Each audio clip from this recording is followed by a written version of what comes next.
Je suis Clotilde Dussoulier et vous écoutez l'épisode 196 de Change ma vie, Gestion du temps, questions-réponses.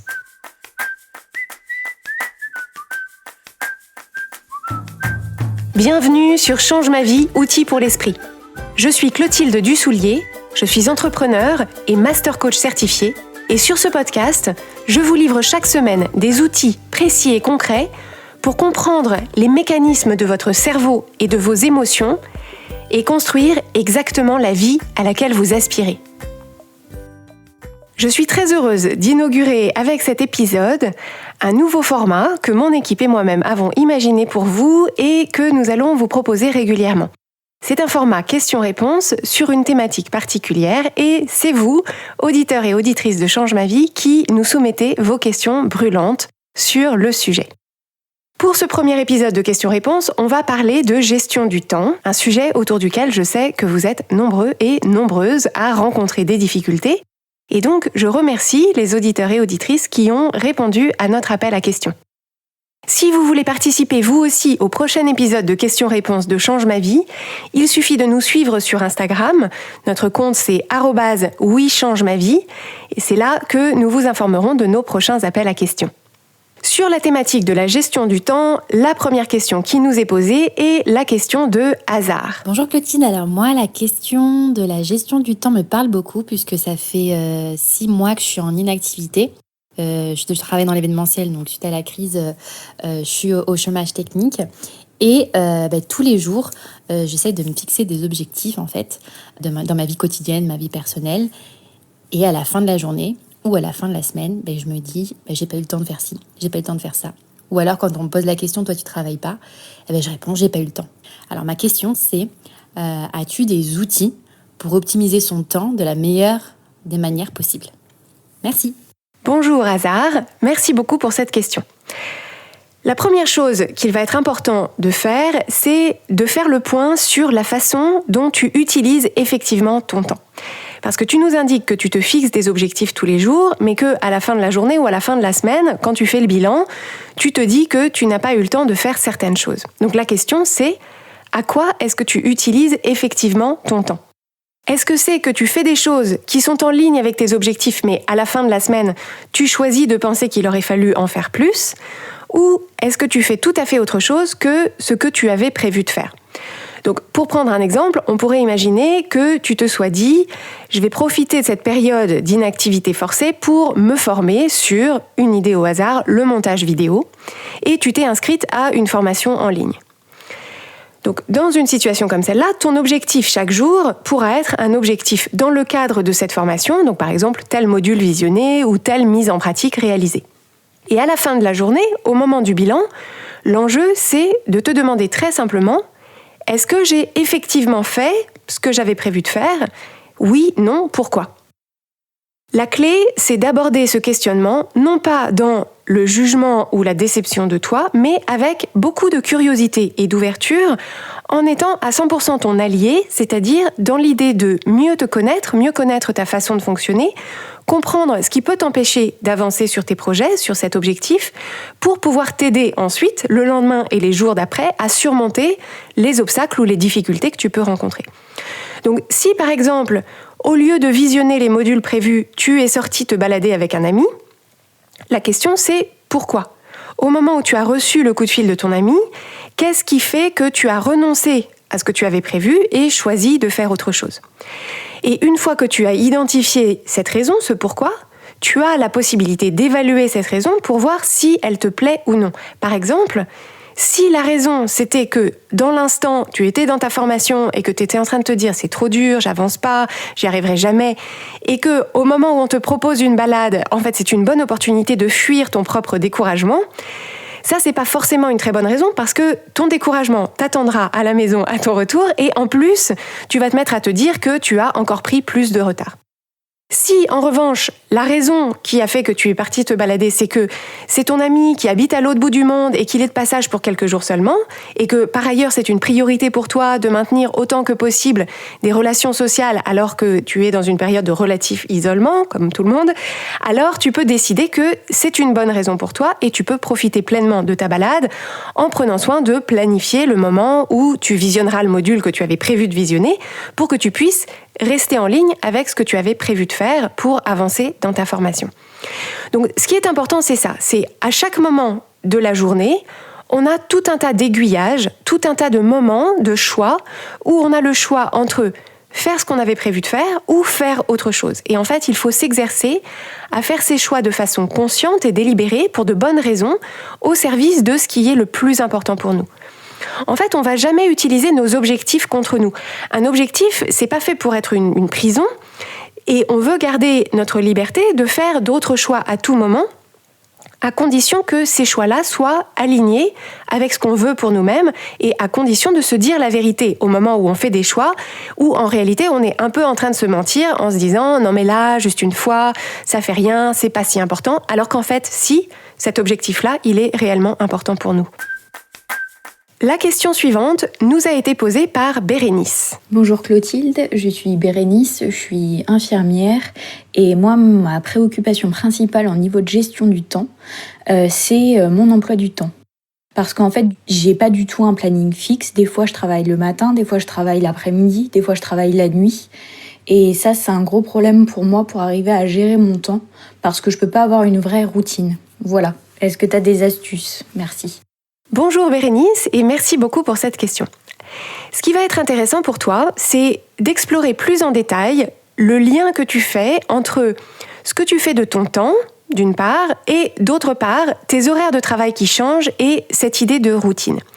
Parce que pour le moment, ton cerveau te dit « ce serait plus facile si mes circonstances étaient différentes », c'est-à-dire « ce serait plus facile si mes horaires étaient fixes ».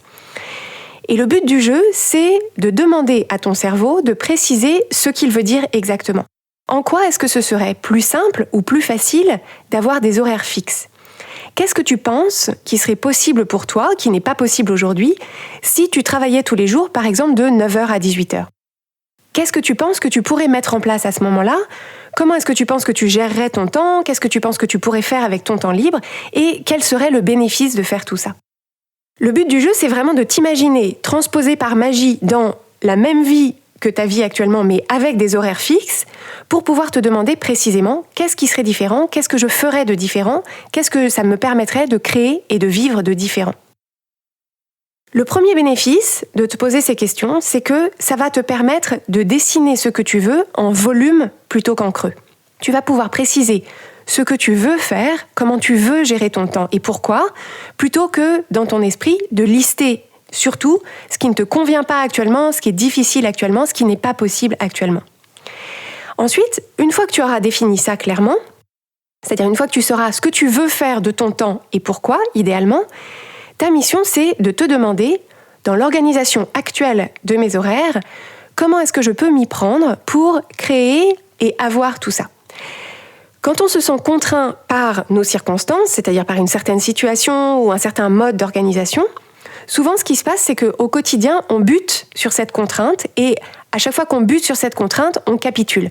On se dit, de toute façon, ce que je veux n'est pas possible à cause de mes circonstances, ce à quoi j'aspire ne m'est pas accessible à cause de mes circonstances.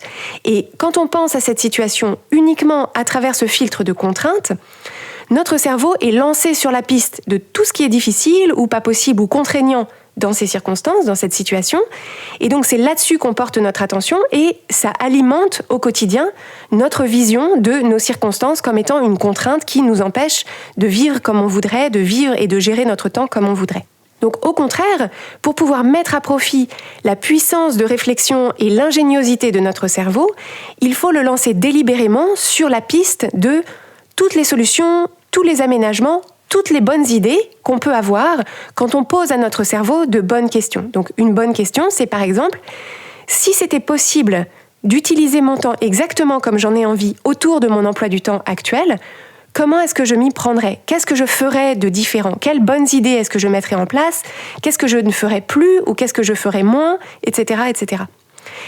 Mieux encore, tu peux lancer ton cerveau sur la piste de toutes les raisons pour lesquelles, au contraire, c'est encore mieux d'avoir des horaires qui varient d'un jour à l'autre, en demandant à ton cerveau de te rapporter les réponses à cette bonne question.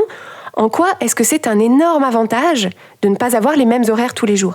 Qu'est-ce que ça rend possible ? Qu'est-ce que ça me permet de faire ? À quoi est-ce que j'ai accès grâce à ces horaires qui changent, qui ne seraient pas possibles ou pas accessibles pour moi si je travaillais tous les jours de 8h à 18h ?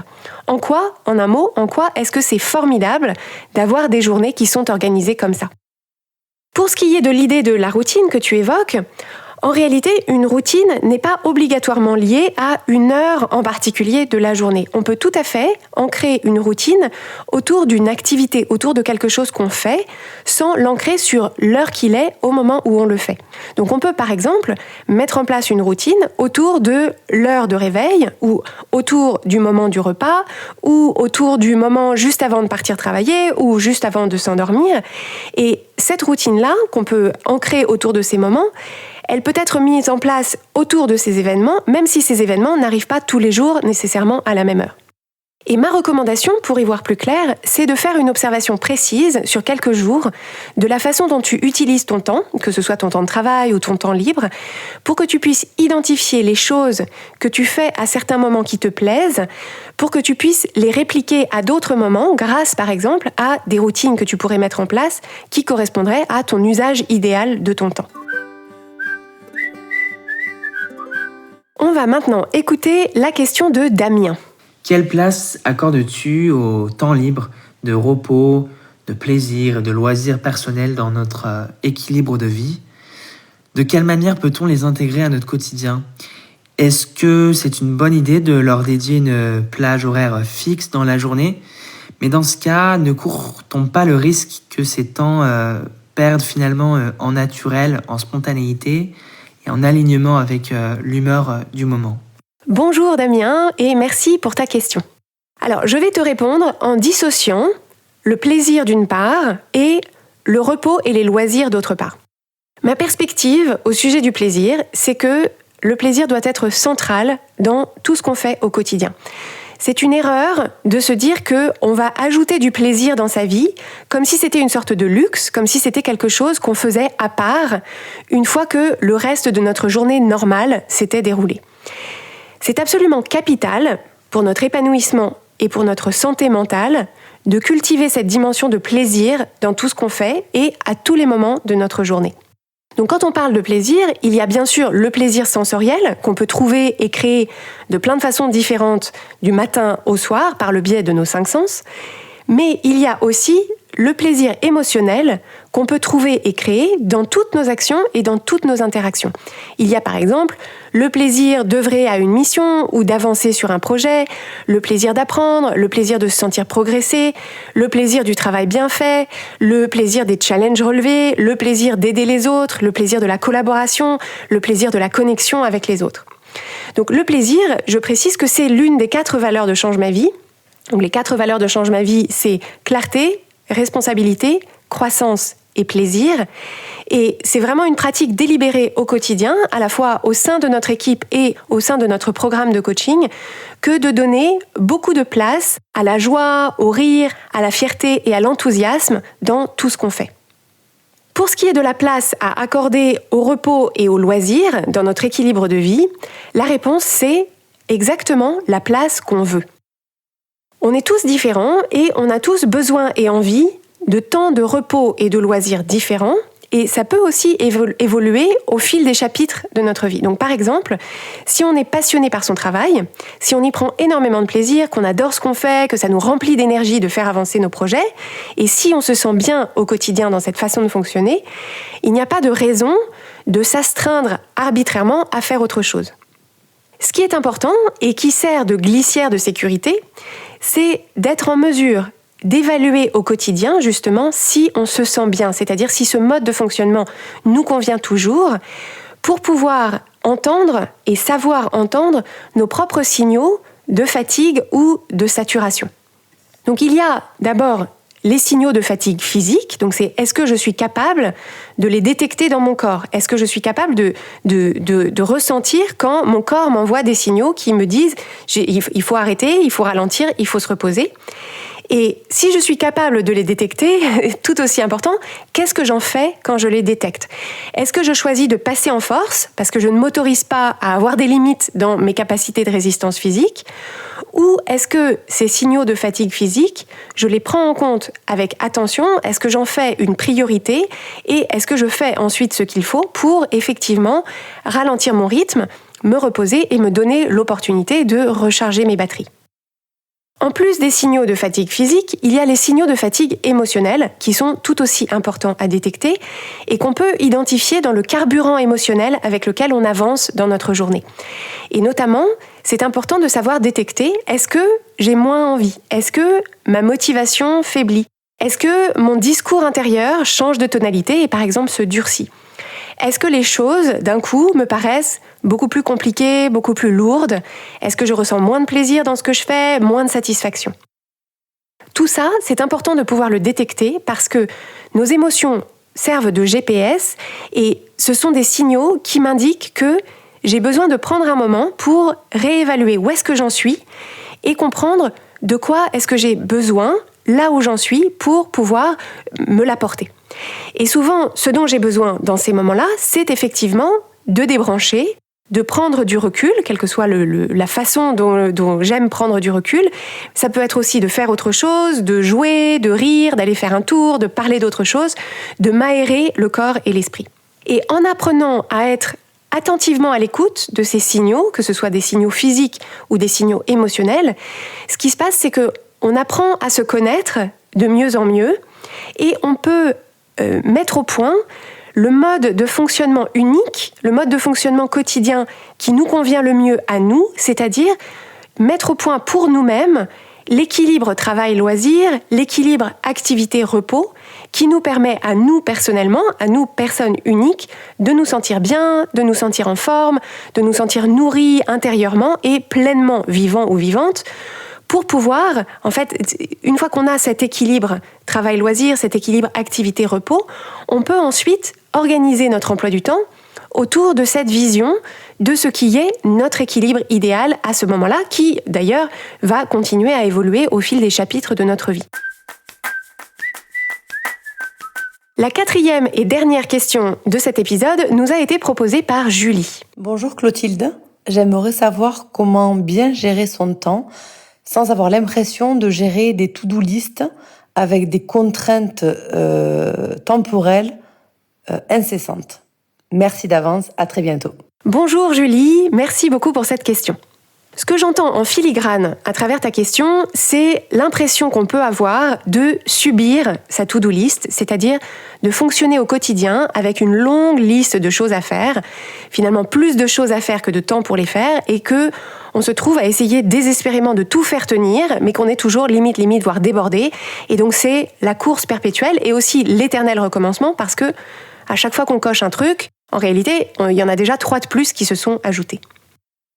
Donc ce ressenti, que j'imagine dans ma tête, l'image que j'ai, c'est le hamster dans sa roue, c'est un ressenti qui est effectivement très répandu quand on a une vie bien remplie, quand on porte différentes casquettes dans notre vie personnelle, familiale, professionnelle, quand on est quelqu'un qui a plein de projets et qui aime que les choses soient faites et bien faites. Mais évidemment, c'est un ressenti qui n'est pas du tout agréable au quotidien, en fait c'est épuisant. Et comme la liste des choses qu'on pourrait faire est littéralement infinie, il y a toujours quelque chose de plus qu'on pourrait faire et on pourrait toujours faire les choses mieux et plus longtemps et plus en profondeur, en réalité, il n'y a jamais un moment où on peut pousser un soupir de satisfaction et se dire « Voilà, tout est fait, maintenant c'est bon, je peux me poser sur mon canapé avec mon thé, mon magazine et profiter un peu. » Donc pour sortir de ce mode de fonctionnement, la première étape, c'est de se souvenir que notre to-do list, c'est quelque chose qu'on crée nous-mêmes et pour nous-mêmes. Chaque chose qui est écrite sur ma to-do list, c'est moi qui l'y ai ajouté. C'est moi qui ai écrit cette chose qui est sur ma to-do list. Donc c'est un choix, c'est quelque chose que je décide que je veux faire, et c'est moi qui décide que je veux le faire bien, à mon sens, et le faire à temps. Donc parfois, c'est vrai qu'on a l'impression que, en fait, il y a tout un tas de trucs qui sont pas réellement des choix, que par exemple, on est bien obligé de faire sa déclaration d'impôt, qu'on est bien obligé d'aller chercher les enfants à l'école, qu'on est bien obligé de se présenter au bureau chaque matin.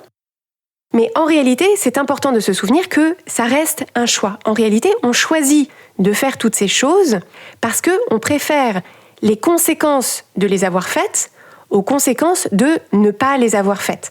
La raison pour laquelle je fais ma déclaration d'impôt, je vais chercher mes enfants à l'école et je vais travailler tous les jours, c'est parce que j'aime ce que ça crée dans ma vie. J'aime les conséquences d'avoir fait ma déclaration d'impôt, d'avoir des enfants qui sont rentrés à la maison et d'avoir un travail qui fait qu'à la fin du mois, je suis payée. Donc je préfère ça plutôt que de vivre avec les conséquences de ne pas avoir fait ma déclaration d'impôt, que les enfants soient au poste de police parce que personne n'est allé les chercher, ou d'avoir des problèmes à mon travail parce que je ne me suis pas présentée à mon bureau.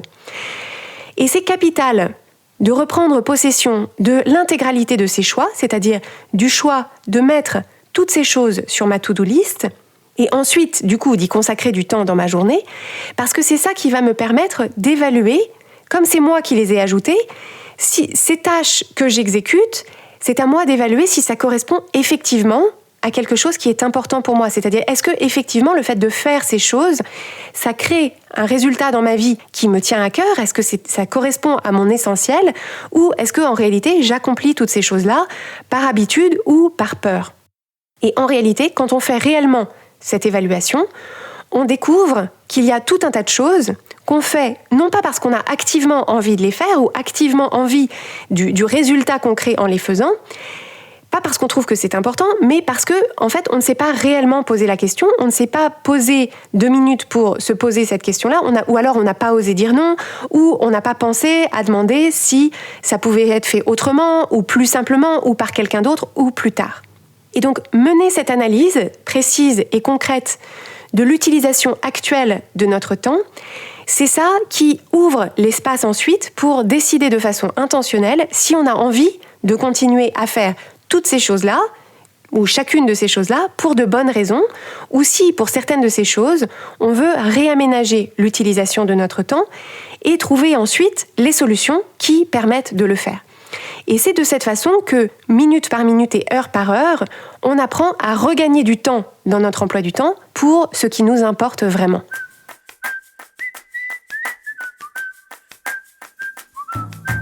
Si vous aimez Change ma vie, vous allez adorer Change ma vie mode d'emploi.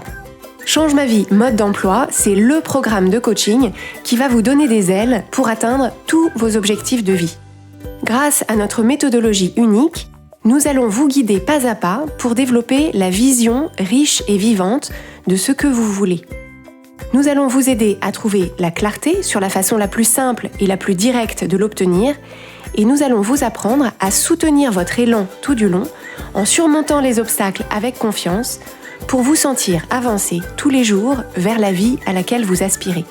Si vous écoutez Change ma vie, c'est que vous savez que vous avez une vie extraordinaire à vivre. Une vie qui a du sens et un impact, et c'est notre mission et notre passion de vous y aider. Je vous donne donc rendez-vous dès aujourd'hui sur changemavie.com/coaching pour avoir toutes les informations.